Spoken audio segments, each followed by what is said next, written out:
বাংলাদেশের দিকে এবার নজর রাখবো, কারণ নির্বাচন নিয়ে ইতিমধ্যেই শুরু হয়ে গেছে। কিছুদিন আগেই ঘোষণা করা হয়েছে যে অতি সম্প্রতি বাংলাদেশের নির্বাচন করানো হবে। তারই মধ্যে যে খবর যে বাংলাদেশের ছাত্রলীগ করা সরকারি আধিকারিকদেরকে এবার চাকুরিচ্যুত করছেন ইউনূস।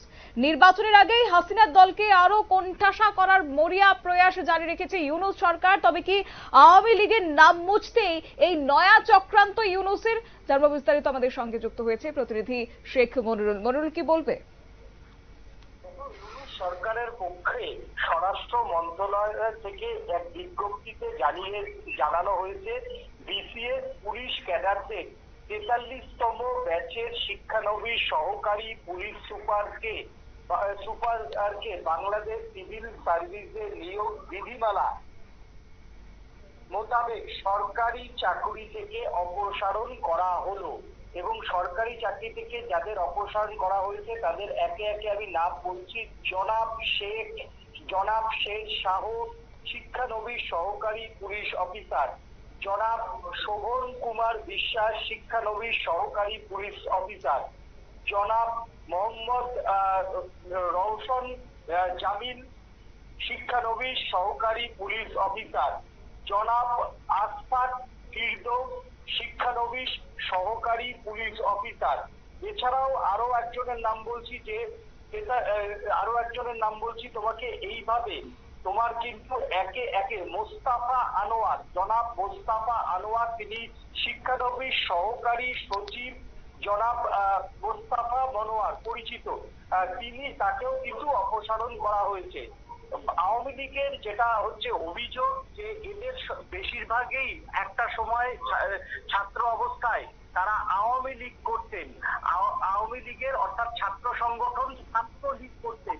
এই যে তোমার হচ্ছে সহকারী যে বিসিএস অফিসার, মানে বিসিএস অফিসার তোমার হচ্ছে মোস্তাফা আনোয়ার, তিনি একটা সময় বুয়েটে সোহরাবর্দী হলের ছাত্রলীগের সভাপতি ছিলেন।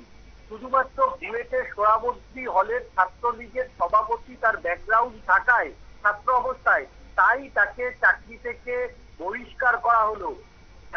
নির্বাচনের আগে এইভাবে এবার সরকারি কর্মচারীদের, যারা সরকারি আধিকারিকরা রয়েছেন, যারা একটা সময় ছাত্রলীগ বা সেখানে যুবলীগ করতেন, তাদেরকে বেছে বেছে বহিষ্কার করছেন এবং কিম জংয়ের মতো সমস্ত বিরোধীদের এবার চাকরি থেকে বহিষ্কার করার সিদ্ধান্ত মনে মনে নিয়েছেন ইউনূস। তার জন্যই এবার একটি বিজ্ঞপ্তি প্রকাশ করে একসঙ্গে প্রায় ৬-৭ জন সেখানকার পুলিশের বড় উচ্চপদস্থ আধিকারিকদের বহিষ্কার করলো। একদিকে আওয়ামী লীগকে ভয় দেখানো, অন্যদিকে যারা ছাত্রলীগ করছে তাদেরকে ভয় দেখানো, তারা যাতে রাস্তায় না বেরোয় তার জন্যই এই ব্যবস্থা নেওয়া হয়েছে বলে মনে করছেন আওয়ামী লীগ কর্তারা।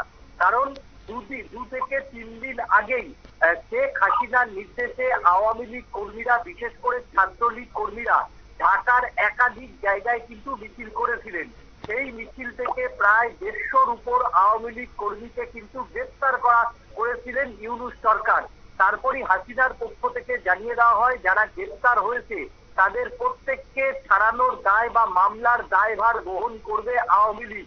এরপরই ছাত্রলীগের কর্মীদের মনোবল কিন্তু চাঙ্গা হতে থাকে এবং ছাত্রলীগ কর্মীরা রাস্তায় বেরোচ্ছেন। তার জন্যই ছাত্রলীগের উপর এই রকম আক্রমণ আনতেই এই ছাত্রলীগ একটা সময় যারা করতেন সেই সমস্ত সরকারি আধিকারিকদের বহিষ্কার করে কার্যত কিং জংয়ের, এশিয়ায় নয়া কিং জংয়ের পরিচয় রাখলেন ইউনূস। ধন্যবাদ। অর্থাৎ হাসিনার আমলে কার্যত সেখানে যারা আওয়ামী লীগের ছাত্র সংগঠন ছিল, ছাত্রলীগ করত, তারা বর্তমানে ইউনূস সরকারের আমলে এবার তাদেরকে সরকারি পদ থেকে বহিষ্কার করা হচ্ছে।